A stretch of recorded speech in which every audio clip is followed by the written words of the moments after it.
algo que me interesa es que la gente que parta vea la cantidad de cosas que pueden pasar. No para asustarse y no hacer las cosas, pero para estar, los ojos tienen que estar mucho más abiertos. No es llegar a transferirle a un chino que te mande un contenedor y que eso te va a llegar y que no va a haber problema. Hay 400 cosas que hay que ver, que la gente que importa hace tiempo las sabe. Por eso es bueno ir con una libretita, un cuaderno, donde alguien que importa hace rato, o hablar con el forwarder, o hablar con el que te traiga todo, y anotar todo, porque el Form F para ahorrarte el 6%. Entonces, uno se ahorra mucha plata haciendo preguntas cuando parte la importación. Especialmente cuando hablamos, lo enfocamos acá en logística y todo, yo creo que lo que más importa es estar, uno tiene que aprender, ¿cachai? Y uno puede aprender de varias maneras. Hay aprendizajes que son más caros y que son más baratos. El aprendizaje más barato es preguntar.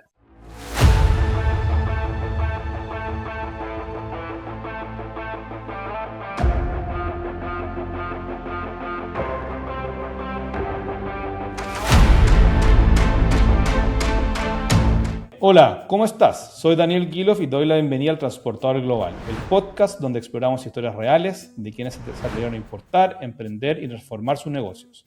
En cada episodio conocerás experiencias auténticas de empresarios que enfrentaron los desafíos de la logística y el comercio internacional.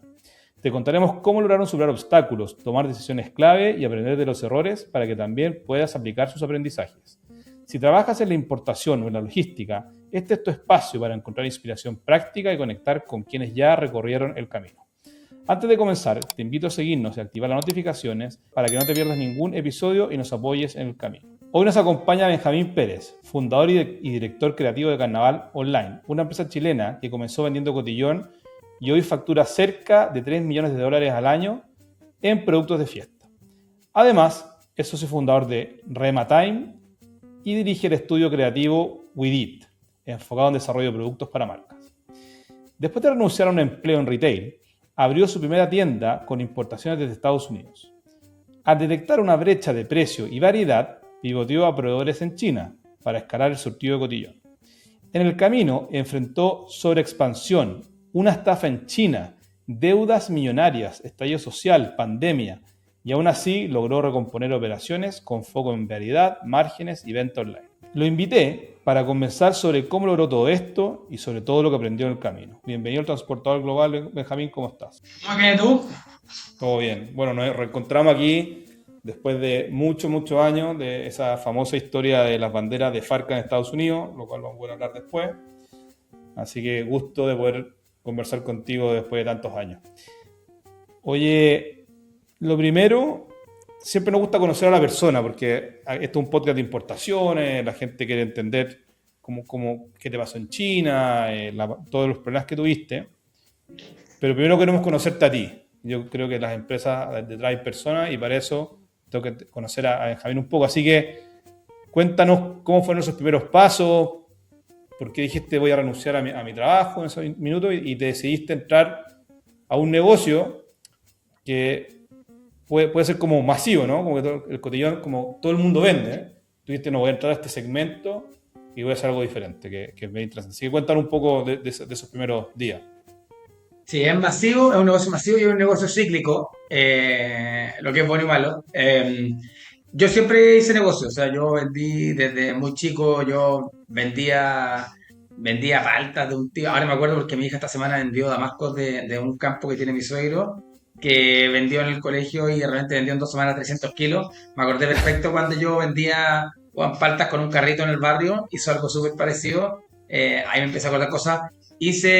Ahí empezó a escalar, pues ya más adelante, estoy hablando de los 12 años, 13 años, después ya clases particulares, en la universidad siempre hice negocio. Trabajaba los veranos en Reñaca en un carro de helado, donde con los 2 meses del verano me financiaba todo el año. Ahí tuve un par de socios ahí, donde hicimos un negocio bien choro. Entre medio hice fiestas de Año Nuevo, para 8.000 personas, entre medio de la universidad. Y siempre tuve la idea de emplearme en una empresa grande para aprender, porque en algún momento iba a lanzarme solo. Nunca pensé que me iba a durar tampoco. Duré un poquito menos de un año en Cencosud, que era una súper buena escuela para aprender y estaba en un área entretenida, que era marca propia. Pero rápidamente me di cuenta de que lo mío era un camino más solo. Quizás me podría servir quedarme un par de años más, pero en ese momento, en el fondo, no me dio la ansiedad y la ganas de hacer cosas y no preguntar tanto. y rápidamente a los 24 partí con carnaval. ¿Y por qué dijiste, y por qué ese segmento? Porque muchas veces cuando uno quiere hacer negocios de importaciones, yo siempre digo en este capítulo, digo, hoy día yo creo que la gente dice, hay de todo. Hoy día con el comercio internacional, con AliExpress o con comprar en Estados Unidos o en cualquier parte es muy fácil. ¿Por qué entrar? Cuando dijiste, oye, este segmento entretenido, pero está lleno, ¿cómo fue esa experiencia para decidir el segmento de negocio? Uno siempre piensa, hay de todo, pero la realidad te da a entender que hay cambios muy sutiles a una forma de negocio que se ha hecho 1000 años y ver las cosas de una manera distinta, simple, en el fondo, innovando simple, uno puede descubrir cosas muy choros. Ejemplos sobran, por ejemplo, hay un ejemplo que repito harto, que por ejemplo, la pisca, a la gente le encantaba tomar pisco sour, iba al restaurante a tomar pisco sour, mucha gente creía hacer buen pisco sour en su casa, y en un cacho, primer limones, todo, llega, no sé, por la pisca, que puede entrar en alta empresa, pero te pone una solución congelada simple, que en 2 minutos tenía un pisco sour como un restaurante, pero en tu casa, no inventó la rueda, ¿cachai? Pero sí encontró una solución y había una necesidad ahí con algo simple. Y lo otro, ahora sí, importar es más fácil y todo eso, pero también es más fácil llegar a clientes en otros lados. O sea, ahora venderle a alguien en Rumania, como le vendemos algunas cosas a una empresa ya, me imagino que hace 20 años atrás o 30 años atrás era bastante, bastante más difícil. Uno ve películas de que, no sé, uno ve la película del iPhone que en verdad fue hace poquito, bueno, fue hace 15, 20 años. Antes sin el celular, sin WhatsApp, sin un montón de plataformas, era bastante más jodido hacer negocio, especialmente en importación. Ahora es más fácil, pero así como es más fácil para más gente importar, también es más fácil exportar y vender a más lados. Entonces hay que ir viendo cómo van cambiando las cosas y cómo uno se puede beneficiar de eso. ¿Y cómo fueron esos primeros pasos importando? ¿Esto se fue hace cuánto tiempo? ¿Tu El partida? 2010, nosotros partimos el 2008, o sea, importamos el mismo 2008 de Estados Unidos, pues, no, en China importamos el 2010, pero de Estados Unidos, el mismo 2008, trajimos el primer 20 pies donde vino ahí con harto espacio vacío, compramos un contenedor y jamás pensamos en los metros cúbicos totales. O sea, la primera carga vino probablemente con 10, 11 metros cúbicos de 28, pagamos un contenedor con un inland, que es el flete interno carísimo, y cuando llegó acá nos dimos cuenta de que podríamos haber traído mucha más mercadería, nos gastamos probablemente un 40% de lo que invertimos en la primera carga en flete. Y ahí son los noviciados, que cuando uno ve, yo hartas veces ayudo a gente a empezar a importar, me hacen preguntas y todo, y los noviciados son súper caros, ¿sí? Y llegáis un 40% más caro, y eso te convierte en que estáis fuera del mercado. Entonces, esa primera carga entera tiene un error logístico que te costó y que te puede llevar a conclusiones incorrectas de que el negocio es malo, etcétera, cuando fue el problema estuvo en las cuentas. ¿Y ahí tú partiste solo? ¿Viste algún curso? ¿Simplemente dijiste, conocí a un amigo? ¿Cómo fue un poco esa experiencia? ¿Tuviste algún miedo? ¿Dijiste esta cuestión es fácil? ¿Cómo fue un poco esto, un poco para quitarle el miedo a gente que dice, oye, si importo, ¿qué va a pasar? ¿Me va a llegar bien la mercadería? ¿Me pueden estafar? ¿Cómo fue un poco esa? ¿Por qué lo decís con tanta seguridad? ¿Cómo fue esa primera experiencia? Yo todas mis importaciones las he traído con un amigo del colegio que tiene una empresa logística, que trabajaba en una y ahora es socio de otra Carbón. He hecho desde el 2008, ya son 17 años que estamos trabajando con él. Él me ayudó en la parte logística, ¿cachai? El tema es que la logística no es solo el transportar las cosas, como dice, no es solo ser el transportador global, sino que además está el tema de comercialmente tenéis que hacer una propuesta donde tenéis que incluir los temas logísticos para llegar a ser market fit con ese producto en el mercado donde lo queréis llevar. Entonces, están los temas regulatorios, están los temas de papeles. Cuando trajimos algo de Estados Unidos, uno empieza a descubrir todo eso, que el 6% de la honorem que uno tiene ahí tratado de libre comercio, ok, pero sobre países que están fabricados ahí. Y además tenéis que tener el certificado. Y no siempre son el mismo formato de certificado. Y, ok, cotizaste un flete, pero el flete ese es el flete, no sé, pues marítimo. ¿Cómo llega eso al puerto? Y además en el puerto hay ciertos costos. Y acá hay otros costos. Y empiezan a aparecer un montón de costos que alguien que no está metido en la importación no tiene por qué saber. Y que que los años están enseñando que nunca se acaban las cosas que pueden pasar, el seguro o no, porque algo se... Y uno dice, sí, pero es que cómo se va a caer un contenedor en el agua. Y uno dice como, son cosas que pasan. Los atrasos, Exacto. certificados, cosas hasta que a mí no me pasó, pero a la competencia le pasó que puso un contenedor de vela al lado de un motor y llegaron muchas de las velas dañadas porque tuvieron temperatura en el flete y eso era porque habían estado al lado de un motor. Cosas que escucháis, cosas de como propiedad intelectual. Qué cosas podéis importar y qué cosas no podéis importar. El tema de los tiempos. O sea, millones de cosas como... Millones de variables. O sea que el puerto está en paro, que te devuelven, hace como 3 meses me mandaron un contenedor que estaba acá que llegó, lo mandaron de vuelta Callao, porque no estaba regalando en un puerto, después se vino de vuelta, y ya son cosas que, o sea, es infinito, nunca uno para en logística y probablemente tú tenés infinitas historias más de aprender y la gente cree de que las variables del negocio, o sea, solo en logística hay 1000 variables, y en el área comercial y en todas las otras áreas hay 1000 variables, pero en logística no se acaban y pasan cosas nuevas. El COVID nos llevó a cambios de tarifas brutales, en el fondo, y todo eso no nos ha tocado pasar en términos logísticos.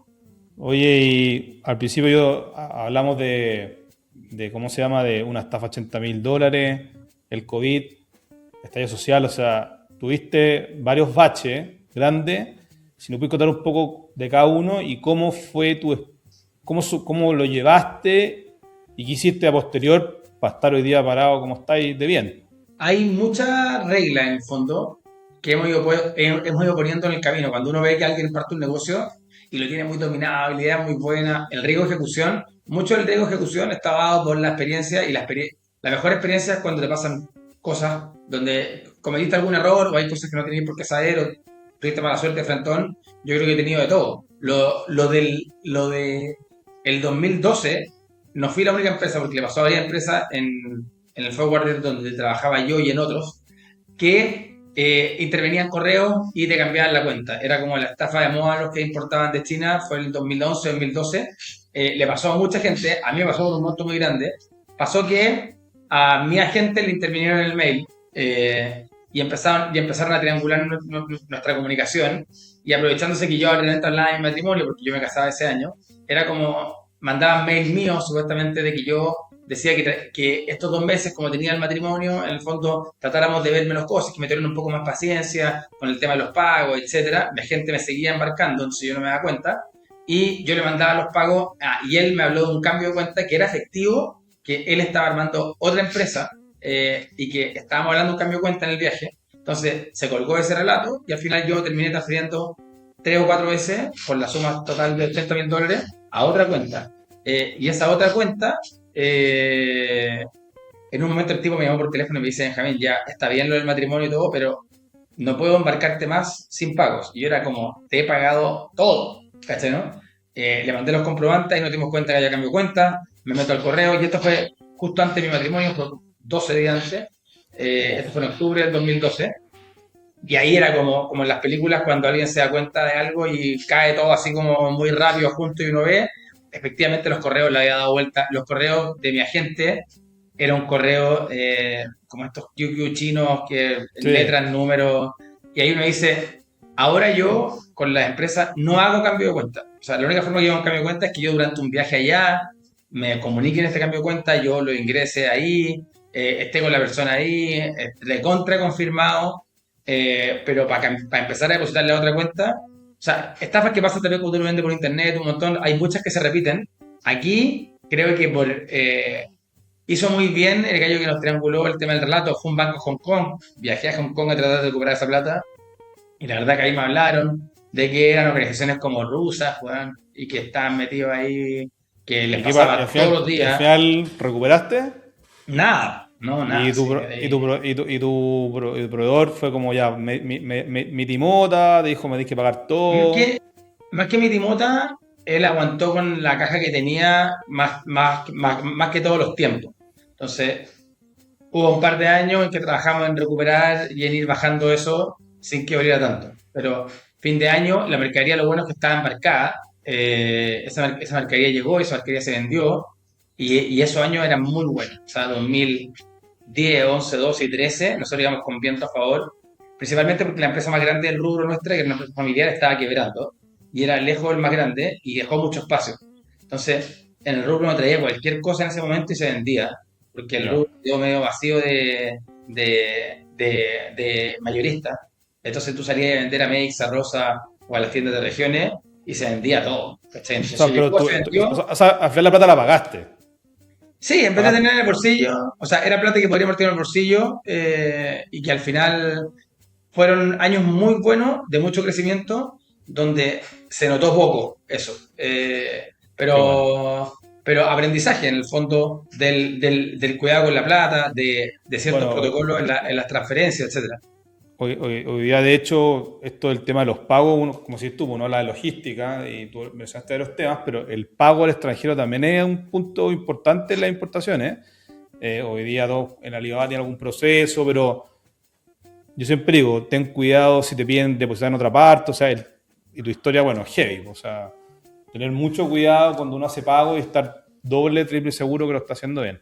Oye, y por último, ya en esta última historia, Y tú lo cuánto... otro, eso le pasó a mucha gente ese año, solo que pasa harto que la gente cuenta, como en el casino, se cuentan las buenas, se cuentan las malas, quizás por no quedar como huevón en el Claro, fondo, por contar la historia. Eso le pasó a harta gente, de hecho, pero creo que algo que me interesa es que la gente que parta vea la cantidad de cosas que pueden pasar, no para asustarse y no hacer las cosas, pero para estar, los ojos tienen que estar mucho más abiertos, no es llegar a transferirle a un chino que te mande un contenedor y que eso te va a llegar y que no va a haber problema. Hay 400 cosas que hay que ver, que la gente que importa hace tiempo las sabe, por eso es bueno ir con una libretita, un cuaderno, donde alguien que importa hace rato, o hablar con el forwarder, o hablar con el que te traiga todo, y anotar todo, porque el form es para ahorrarte el 6%, entonces uno se ahorra mucha plata haciendo preguntas cuando parte la importación. oye, pasando a la parte más técnica, eh, cuando tú dijiste voy a partir por Estados Unidos y después dijiste China, ¿por qué en ese momento elegiste Estados Unidos? O al fondo me imagino que tú ya importas de varias partes. ¿Qué ves tú en los diferentes mercados que es mejor o peor o diferente para efectos de las importaciones?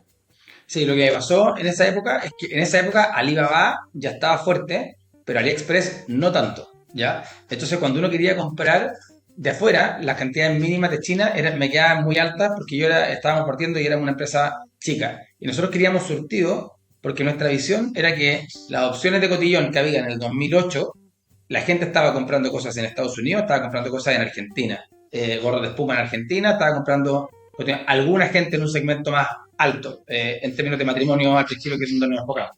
Y en ese segmento alto, la gente quería variedad, eso es lo que habíamos como sentido, porque por algo estaba importando y no estaba comprando, aquí estaban los gorros plásticos, las cornetas, los collares de papel crepé, en ese momento estábamos, ¿cachai? Y máscaras venecianas, hasta ahí llegaba. Entonces lo que hicimos fue ir a buscar afuera lo que sentimos que la gente estaba queriendo y comprando. Entonces cuando fuimos a comprar a Estados Unidos, habían mayoristas que nos vendían 12, 24 de cada uno. Entonces armamos una tienda completa, importada, de Estados Unidos, con un capital que deben haber sido, no sé, pues 20, 25 mil dólares. Entonces con 20, 25 mil dólares armamos, suponte que deben haber sido 30 mil. El tema es que esos 30 mil nos gastamos en logística 30, porque venía medio vacío, y eso encareció mucho el costo de un producto, y un gorro que traído de China en ese momento podía venderse a 2.990, entonces estábamos vendiendo a Sí. 11.990. Entonces teníamos cosas, estábamos comprando mucho más caro que en China en Estados Unidos, probablemente al doble o 2 veces y media, y con una logística cara. Y la suma de todo eso hacía que estábamos vendiendo más o menos al triple por no tener volumen y por comprar de a poco y por importar de una manera ineficiente. Entonces, el producto que estábamos trayendo al mercado a la gente le gustaba, pero estábamos marcando 3 o 4 veces el precio que deberíamos, Y si, al que deberíamos estar entonces, si hoy día apuntando. alguien ¿Sí? quisiera partir un negocio comprando variedad pero poquito, ¿qué le recomendarías tú? O sea, ahora hay muchas más opciones, porque ahora tú en China podéis comprar 25, podéis comprar 50, podéis comprar 200, podéis comprar 500, podéis comprar 1000, podéis comprar 5000, 50.000. Ahora están todas esas opciones. Antes tú hablabas con el chino y el MOQ era lo que uno hablaba mucho de cantidad mínima. Ahora tú te metí, probablemente los productos de mi categoría, tú puedes comprar, de verdad que la unidad, de hecho tú puedes comprar uno En AliExpress. en AliExpress. Eh, ¿cachai? Entonces, está el abanico completo. Y más que como cambia ahora hay otros problemas, ¿cachai? ¿No? Siempre he tenido otros problemas cuando hay un negocio, pero en cualquier negocio, si tú o sea, uno le puede achuntar algunas cosas dentro del feeling. Onda, me metí al negocio del cotillón porque hay una diferencia entre oferta y demanda. Hay más demanda de la oferta que hay en la categoría por variedad de cotillón. Eso no estaba incorrecto, ¿sí? Y que eso fue lo que nos metió en el negocio. Lo que nos metió en el negocio es que en esa curva de oferta y demanda tú tenés que estar en el punto de precio adecuado. Porque si tu oferta está demasiado disparada, ¿cachai o no? No vaya a agarrar prácticamente ni una demanda. O sea, el precio es un factor para que tu oferta de valor tiene que ser adecuada para poder llegar. Porque tu negocio puede que, como desde el concepto, desde la lógica, haga mucho sentido, pero uno tiene que calzar todo el puzzle para que terminéis pegándole y funcione, porque realmente dicen, oye, la idea buena, era buena, pero no funcionó. O la gente puede llegar a decir, pucha, en verdad soy malo para el negocio, no me meto más a esta cuestión. Y al final es re importante entender cuál es la razón por la que te está yendo bien o por la que te está yendo mal, tratar de cine y tratar de llevarlo a data. Me toca ver hartas empresas que me piden que le revise los números y todo, y cuando me toco con eso muchas veces, ellos tienen una idea en la cabeza de por qué algo funcionó bien o por qué funcionó mal. Pero eso no conversa con los números cuando uno empieza a hacer las preguntas, porque si eso fuera así, pasaría esto. ¿Cachai? Y eso no está ocurriendo en O tu sea, planilla. pero al ¿Cachai? final lo importante que, o sea, hemos hablado de varias cosas. Uno dice, bueno, para tener mejor precio, que es medio evidente, hay que importar más volumen. Hoy día se puede partir con poco para probar, pero el error sería decir que los costos de una prueba es el costo, el fondo el que yo tendría a futuro, y no es así. Absolutamente. De hecho, yo podría haber dicho, debiese probar con el costo definitivo que voy a tener en Chile, importando de Estados Unidos, aunque no gane plata en las primeras importaciones, para probar el punto. Es decir, estos gorros yo los podría traer de China a tal costo, cuando llegue el volumen. Los puedo vender a 3.990. Ahora estoy cambiando plata por plata al venderlos a 3.990 si los traigo de Estados Unidos. Pero me sirve para ver si la tesis es correcta. ¿Cachai, no? Y ahí, si yo llegaba y la reventaba, ¿cachai? Vendiendo a 3.990, voy a comprar un poco más de Estados Unidos y de a poco ir pasando cierta cantidad de esa compra a China, que fue lo que terminó pasando. Cuando nos dimos cuenta que el negocio no funcionaba, lo que hicimos, pero después de 8 meses de sangrar en el arriendo y todo eso, fue bajar los precios.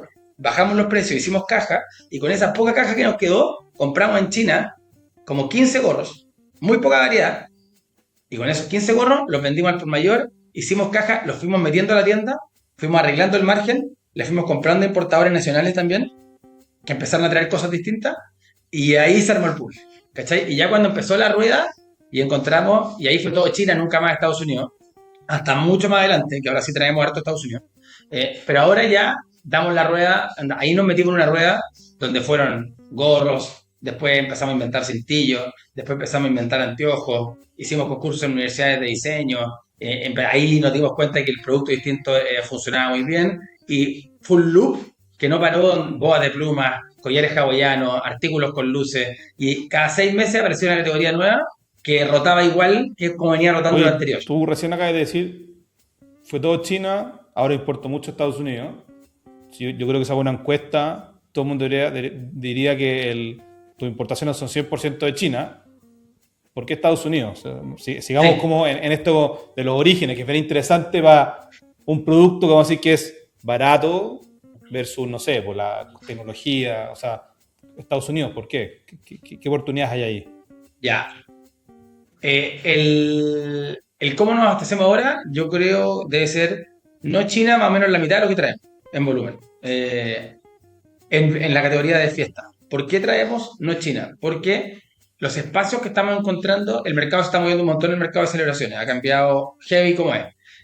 Por un lado, uno puede ver ahora están estos como mall chinos. Los mall chinos se están llevando como el producto, como el masivo. Si yo quiero vender ahora un cañón de confeti, un plato blanco, un globo de 12 globos de colores, todo eso, esas categorías se las fueron copiando en margen y en interés los mall chinos, ¿ya? Nosotros estamos encontrando muchas oportunidades y creo que lo hacemos bien en los seasonal, ¿cachai? En el 18 en Halloween. El 18 evidentemente no lo traemos de Estados Unidos porque el 4 de julio es distinto. Pero Halloween es donde somos bien especialistas, más o menos un tercio de nuestro año es Halloween. Nosotros tenemos una propuesta de armar tiendas de experiencia que llevan flujo a los centros comerciales en octubre. Habremos tiendas que están entre los 600 y los 1500 metros en 4 malls de Santiago, donde la variedad de productos son más de 3000 productos distintos.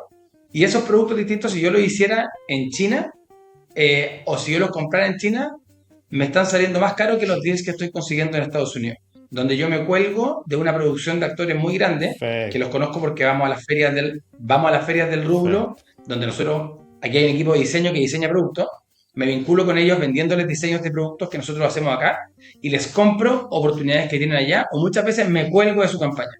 Entonces, de las 5 empresas de disfraces más grandes del mundo, nosotros le compramos a 4. Y les compramos mucha cantidad de disfraces diferentes, pero pocas unidades de cada uno. Lo que para ellos implica como un costo bajo de sumarnos a esa orden. Chile es un mercado nuevo, yo no le voy a hacer ruido en e-commerce ni en su pricing, entonces nos dan un precio extremadamente competitivo y además nos piden data de cómo funciona el mercado acá, les entretiene ver este tema de pop-up nuevo. Esto de entrar y salir, fiesta es súper estacional, entonces la mitad de la venta del año de las tiendas de cumpleaños ocurre, de cumpleaños fiesta, ocurre del 1 de octubre en adelante. Entonces, nosotros nos hemos tratado de adaptar de eso desde la logística, desde la bodega, desde la propuesta de valor al cliente y también entendiendo qué pasa en el mercado, porque antes traer de China yo traía un pedazo hawaiano y el margen que había era grandote como en cualquier mercadería que requiere un inventario muy grande, como en las librerías, como en juguetería, etcétera. Pero con el tiempo eso se achicó y eso no va a parar. O sea, el límite es marcar muy poco porque el límite está puesto por AliExpress, por Alibaba, los precios son súper públicos y está bien que así sea. Entonces nosotros nos cubrimos de eso, diseñando productos por un lado y lo otro es abasteciéndonos con una propuesta de valor distinta al mercado. Nosotros en verdad lo que hacemos en octubre es una experiencia gratuita donde los niños van a pasarlo súper bien desde Halloween, desde que van a comprar, una variedad infinita y además a los centros comerciales les llevamos tráfico. Y ese es como nuestro modelo de negocio. Algo interesante de esto y que el tema de los inventarios. Hoy día, o sea, cuando yo escucho esa cantidad de productos, digo, chuta, ¿cómo manejáis el tema de tus compras para mantener el inventario ajustado, para tener esa gran cantidad de SKU y que ojalá después no te sobre tanto? Después liquidar y guardar para el próximo año, como un poco esa lógica de compra, el flujo de caja. Tú dijiste que tenéis meses muy altos, meses bajos, entonces, como un poco esa experiencia de manejar bien los inventarios del flujo de caja. Esos son los dolores de cabeza más grandes que tenemos en el negocio. O sea, el flujo de caja, el manejo de inventario, especialmente en los seasonal. Por ejemplo, el actor más grande de Estados Unidos de esto, que es Spirit, el que hace 1500 tiendas de Halloween, se queda como con un 30 o un 40% del inventario. La tienda, cuando la gente va al 31, es fanático de Halloween, el 30, el 31, el 29, como el chileno es bien bueno para eso, no espera una tienda vacía, espera variedad de disfraces, todavía quiere vitrinear, ¿cachai? La tienda no puede terminar vacía, lamentablemente. Entonces, porque si no la experiencia es mala en los días donde tiene que ser buena. Lo mismo nos pasa con el 18. Entonces, nosotros sí tenemos un problema de arrastre de inventario que lo estamos optimizando año tras año. Cada año el porcentaje con que nos quedamos de un año para otro es más bajo, sin afectar la propuesta de valor de que la tienda está parada y con productos hasta el último día. Eh, o sea, es un desafío gigante el que tenemos acá desde el área de finanzas, logística y compra para ir tuneando eso. Y eso es la gran barrera de entrada cuando tú me decís, ¿por qué yo invito a que traten de hacer tiendas de Halloween siendo rentables? Es muy jodido y todos los años de experiencia en importación, en diseño de productos, en compra y todo eso, se refleja en una campaña que es demasiado complicada. De hecho, es tan complicada que es una oportunidad de venta porque el retail no la toma. El retail le tiene mucho respeto a Halloween porque tienen demasiadas experiencias de pérdida de plata. Si tú vas a una grande tienda, un supermercado, todo eso, trabajan campañas súper medidas en Halloween porque una se les cruza con la Navidad y lo otro no tienen nada que hacer con un disfraz de bruja el resto del año y no les calza con su Ahora, KPI. siguiendo en este ejemplo que tú vas a la tienda de Halloween, que es bien interesante, ¿cómo, o sea, en el fondo, las mejoras, cuando tú hablas de yo estoy tuneando, estoy mejorando, es simplemente pura experiencia de decir, como yo partí con esto, que voy aprendiendo y sabes que vas a ir mejorando, o tenía algo más técnico, alguna estrategia, no sé, No, bodega? ahí todas las áreas tienen su KPI. Es qué indicadores grandes, por ejemplo, qué porcentaje de inventario se queda de un año para otro. Eso es clave. Y es como, además tenemos diferentes márgenes por categoría. Entonces, si te llega a agotar una categoría, no se te puede agotar la categoría que más margina, porque parar una tienda de 1.500 metros en un mall es caro. Entonces, necesitáis un nivel de contribución importante para pagarlo. Entonces, hay un dato, hay análisis por categoría, subcategoría y a nivel de producto. Tenemos también, sabemos que hay proveedores que son más exitosos que otros de los que nos abastecemos. Hay un par de marcas de disfraces que todo lo que tenemos esas marcas se venden. Por lo general esas marcas son las que tenemos menos margen. Entonces, todo eso se hace jugar, el cómo implementar los muebles con los que uno monta una tienda de retail por 30 días para que la logística de armado y desarmado sea, bueno, el personal. ¿Cómo armáis? Porque el último día de Halloween nosotros tenemos a 140 personas más o menos trabajando y en el año somos 25. Entonces, crecer a 6 veces por la campaña más importante del año, todas esas cosas como de flexibilidad, eso es complicado. Es una logística complicada y enredada, especialmente para una empresa que está acostumbrada a Ahora, otra cosa. ¿como qué consejo le daría al final de toda esta experiencia a alguien que dice, chuta, tengo que comprar variedad, más allá si en algún punto específico del año, pero qué consejo? En el fondo esto de Halloween es como la prueba de oro. ¿Qué consejos prácticos le daría a alguien cuando dice, chuta, compro más, compro menos, guardo, liquido? ¿Qué consejos les podría dar a las personas que están interesadas en este tema? En general, yo todo ese tipo de gestiones le hago caso a mi directorio, que es mucho más hábil, tiene más experiencia que yo en el manejo de inventario. Yo, en general, esa es mi pata más débil, porque a mí me come el entusiasmo generalmente. Yo, por el lado, como tengo un lado vendedor más que un lado gestión más fuerte y peleo contra eso en el fondo, siempre me entusiasmo el susto a quedarse sin inventario del vendedor. ¿Cachai? Que el vendedor siempre quiere tener inventario para vender y espacios disponibles para arrendar, etcétera. ¿Cachai? Y el tiempo le ha dado la razón a la gestión más eficiente, a los indicadores, a los números de rotación, a la planificación. ¿Cachai? Y que la planificación vaya en ciertos números. O sea, la clave del orden es el flujo de caja, o sea, perdón, la clave del negocio es el flujo de caja, es el inventario. Y si tú vayas a estar cada año saliendo con más mercadería y todo eso, ahí no hay un negocio. En el fondo, nosotros estamos peleando todo el rato para lograr hacer este modelo, evidentemente bajando el riesgo y teniendo un flujo de caja saludable, que es muy complicado. O sea, las otras empresas que hacen esto parecido a nosotros tienen los mismos dolores de cabeza. Yo qué les recomendaría, o sea, una empresa que tiene una rotación de inventario saludable y un inventario y un flujo de caja saludable, es demasiado más probable que le vaya bien y yo muchos años por una especie como de ese auto boicot, pero en el fondo por falta de habilidades en ese ámbito, me he hecho el camino bastante más difícil del que debería, ¿cachai? O sea, el problema que nos agarró la pandemia lleno de inventario también es por una falta de gestión. Yo podría haber entrado a la pandemia con un inventario mucho más bajo y habría tenido mucho menos problemas, ¿cachai? Pero justo ahí estaba siempre apostando muy fuerte y siempre con inventario de más, en ese momento estaba en un tope histórico demasiado disparado, ¿cachai? O sea, me agarró parado también, escuché una entrevista ayer de un empresario bien conocido, que el gallo decía, hace un ejemplo del ganado, el que mandan a matar, ellos, el que está fuerte y todo lo mandan, el flaco lo mandan a onda para afuera. Las crisis llegan cada 10, 15 años, siempre, toda la vida. Eso es una certeza que de aquí a 20 años más va a haber una crisis fuerte. Si te pilla con un nivel de riesgo como muy grande en términos de caja, de exceso de inventario, etcétera, la probabilidad que te dé vuelta es muy grande. O sea, aquí tuvimos crisis, el COVID fue el 2020, el 2008 la subprime, el 98 la crisis asiática, acá en Chile el 81 el tema de los bancos, el 73 probablemente que fue súper complejo, y así uno va viendo, cada 10, 12, 15 años va a llegar una horita. Sí.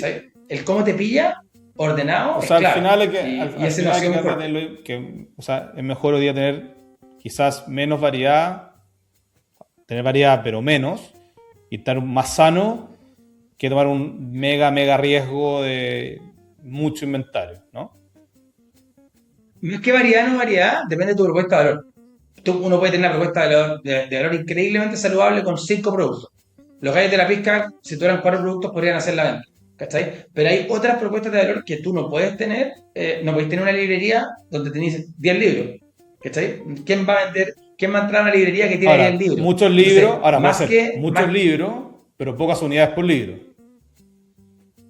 y una rotación impresionante. De hecho, la solución a los libros, como era la categoría, probablemente la mía, yo encuentro que es muy compleja desde el punto de vista inventario porque tú necesitas ahí todas las líneas de cumpleaños completas que ya los niños ni siquiera, antes a los niños les gustaban 20 licencias, ahora les gustan 1500 licencias y mi categoría por eso se volvió más compleja.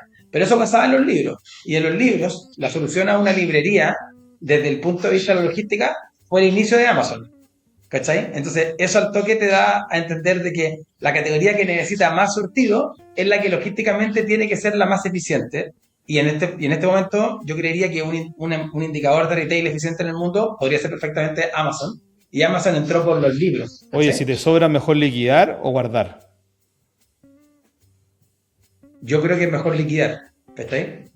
Mi problema en Halloween, o sea, siempre es mejor liquidar, yo creería. Mi problema entre ese liquidar y guardar es que yo necesito tener una tienda para recibir a la gente el 31 de octubre y el 1 de noviembre las cosas que yo tengo en esa tienda, por mucha liquidación que yo haga, no salen. Entonces, es distinto a que si yo tuviera, no sé, un juguete, que el juguete tú le ponís 50, 60 o 70 descuentos y lo vendí.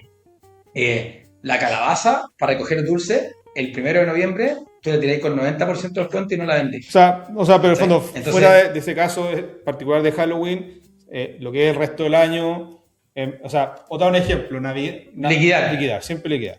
Liquidar, o sea, liquidar. Todo el rato liquidar. Todo el rato liquidar. Y son discusiones que de repente uno tiene con la gente del equipo, con los socios. Muchas veces no es que como que no es obstinación el como anti-liquidación en Halloween, por ejemplo. Además, en Halloween no está la puerta de liquidar desde noviembre en adelante, hasta ya la gente y en Chile en particular Halloween parte tarde, porque en Estados Unidos Halloween parte en el retail a mitad de agosto, pero en Chile tú no podías hablar de Halloween hasta después del 18, porque el 18 en Chile es demasiado fuerte culturalmente. Entonces, el 18 en Chile parte, o sea, Halloween recién puede hablar desde el 25 de septiembre, lo que lo vuelve más complicado en Chile que en otros países.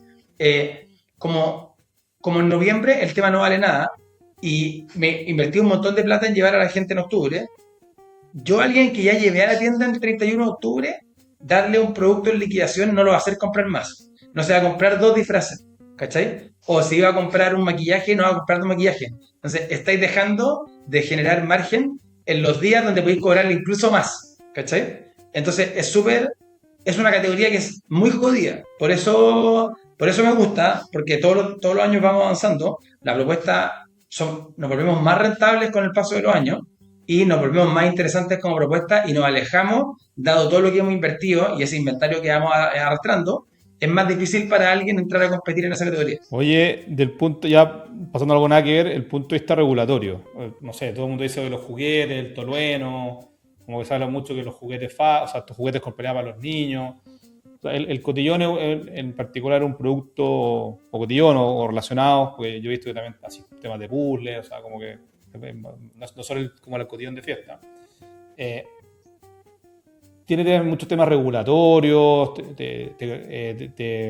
el tema de las licencias, como el tema regulatorio para que tú tengáis todo en orden para poder importar y que no te digan, no, estoy teniendo algo de Disney y es falso, no sé, ¿cómo manejáis un poco todo ese tema? Lo primero, en términos de licencia, tenemos una cultura de respeto de la propiedad intelectual extremadamente estricta acá. Somos licenciatarios de Disney, somos licenciatarios de Warner y trabajamos en un rubro donde la informalidad es brutal.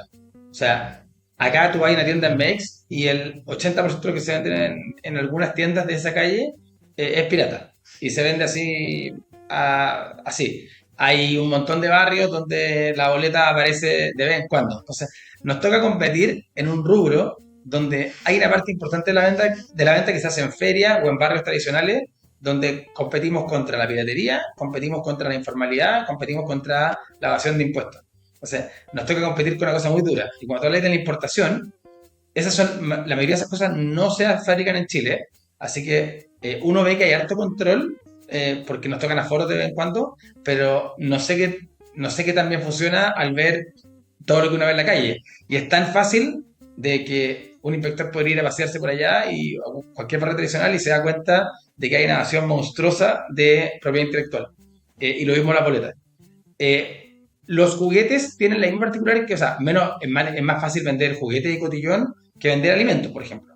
Pero sí, la experiencia también vía errores, por ejemplo, ya, cuando un puzzle es juguete y cuando no es juguete para niños y que tenga que pasar el N71, que no solo está bueno, sino que están las piezas pequeñas y la inflamabilidad, cuando los puzzles son de más de 500 piezas, entiendo que es la norma. Y cada norma, cada producto tiene su norma. Una máscara que está en contacto con la piel, eso tiene que tener inflamabilidad y hay que hacer un test.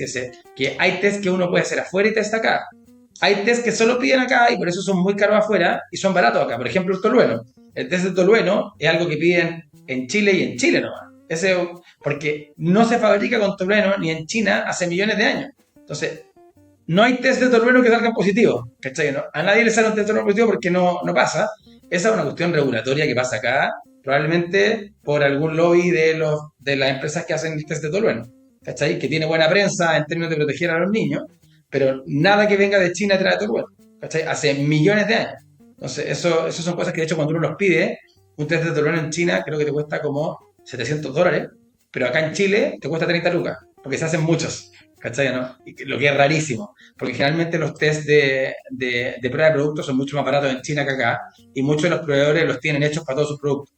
El tema regulatorio de licencia, ahí como te dije, es el respeto, y además de ese respeto, nosotros nos adelantamos y somos proactivos en tener la carta con los contratos de licencia y todo, y se lo entregamos a la gente de En cada aduana importación. para que en el caso de que haya un aforo, en cada importación aparezca el tiro, porque si no, te levantan un tema y después uno pierde 2 o 3 días, ese contenedor termina yéndose a piso, se va a un almacén y empiezan los costos de aduana, que ahí es donde la gente dice, oh, me cobraron 800 lucas. Y uno empieza a pelear porque piensa que la gente de aduana o el forwarder es el que te está cobrando esa plata. Y es por no estar preparado para algo que eventualmente puede pasar. Si tú traes un contenido de alguna empresa, nosotros hemos traído cosas de Ferrari, por ejemplo, de Europa, para una marca que es auspiciador de Ferrari, desde el distribuidor oficial. Pero cuando ya sabemos que se viene en camino, sabemos que parte de la logística es tener todos los papeles que muestran que esa importación viene autorizada por este tipo, que es patrocinador y te pide los certificados, y eso hay que tenerlo en una carpeta 5 días antes de que llegue la caja.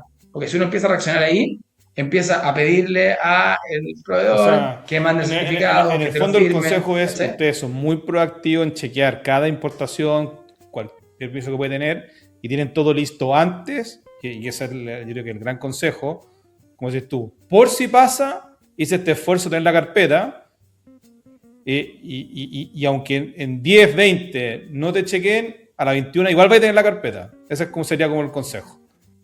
Sí, y esa cultura de proactividad no viene de que, oh, hay una es porque el error es demasiado caro. Entonces, nos pasó 17 veces, ¿cachai? Y ya desde el 2018 que no nos pasa.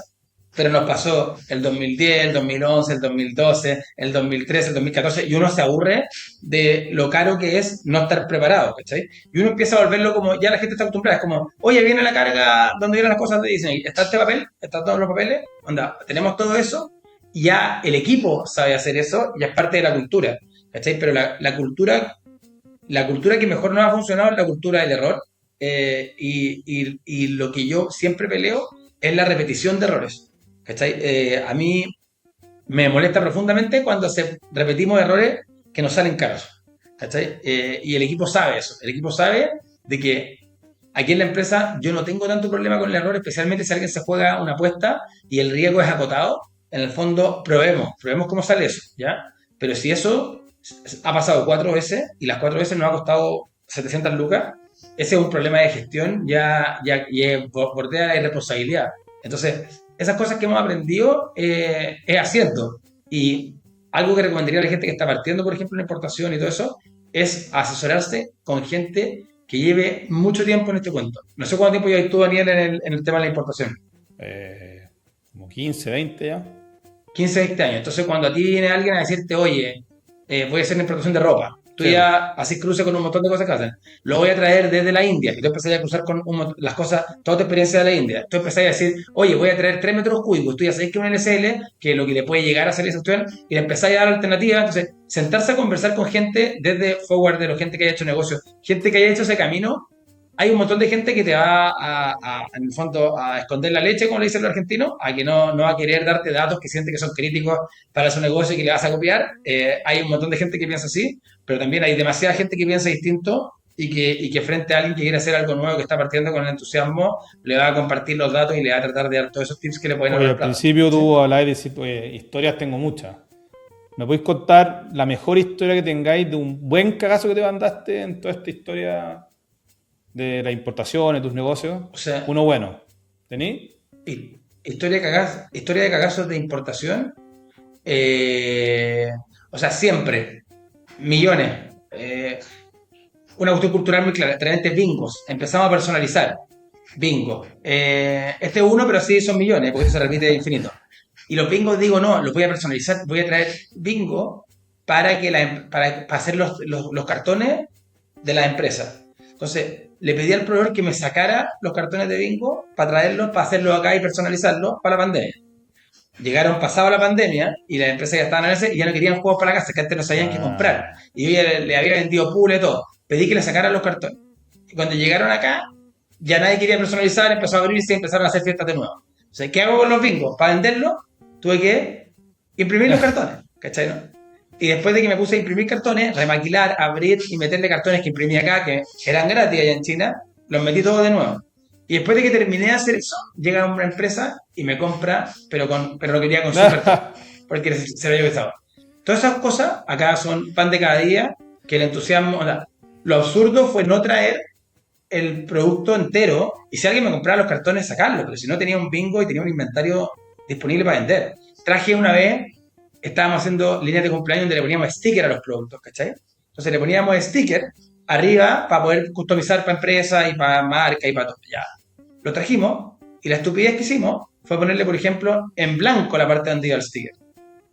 Entonces, los productos por sí solos no sirven de nada, ¿cachai? Necesitaban del sticker, pero no me costaba nada pedir que la gráfica fuera arcoíris completa sin un círculo en blanco, ¿cachai? Porque me quedé, y hasta el día de hoy, tengo de probablemente 7 años atrás, esos que fue esa idea, que al final uno lo complejiza. Cargas que me llegaron tarde, montones. O sea, me llegaron empresas a las que yo le hice, no sé, 10.000 cajas corporativas por un regalo de fin de año, que por atraso logístico me llegaron el 1 de enero y eran para Navidad, se atrasaron 25 días en el año y tuve que volver a imprimir acá una caja acá a el triple del costo y hacerlo en 10 días con sobrecosto hacerlo acá, o sea, y 10.000 cajas, o sea, cosas que terminan costando 10, 15, 20 millones de pesos en sobrecosto varias veces,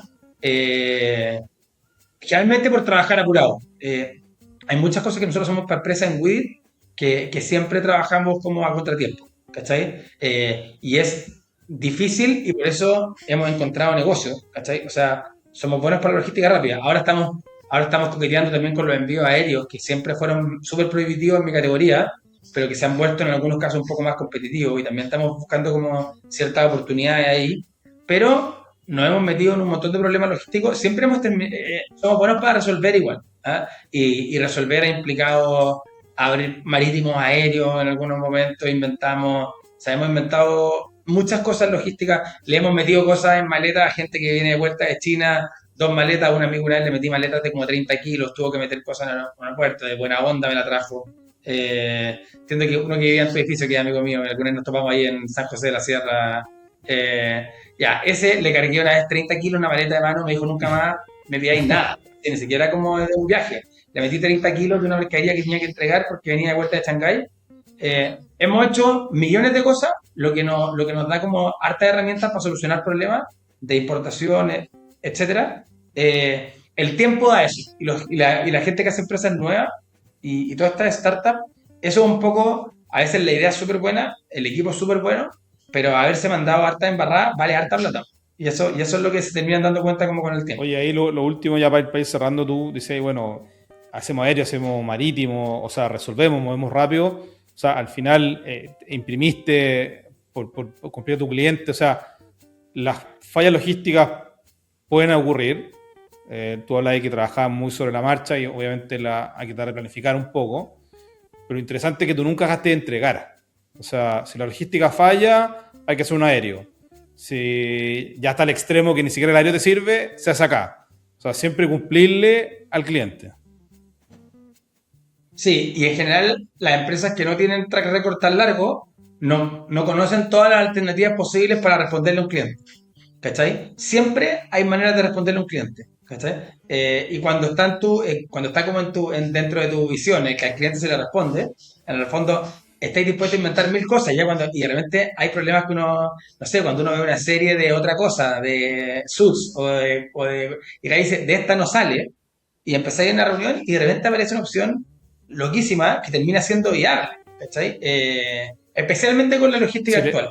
¿Cachai? Antes era más ¿Se le puede complejo. echar la culpa a la Antes logística? había menos ¿Se le puede echar la opciones. culpa? Oye, tú dices, no, lo que pasa es que la logística falló, el barco se atrasó. ¿Eso para un cliente hoy día es válido, tú crees?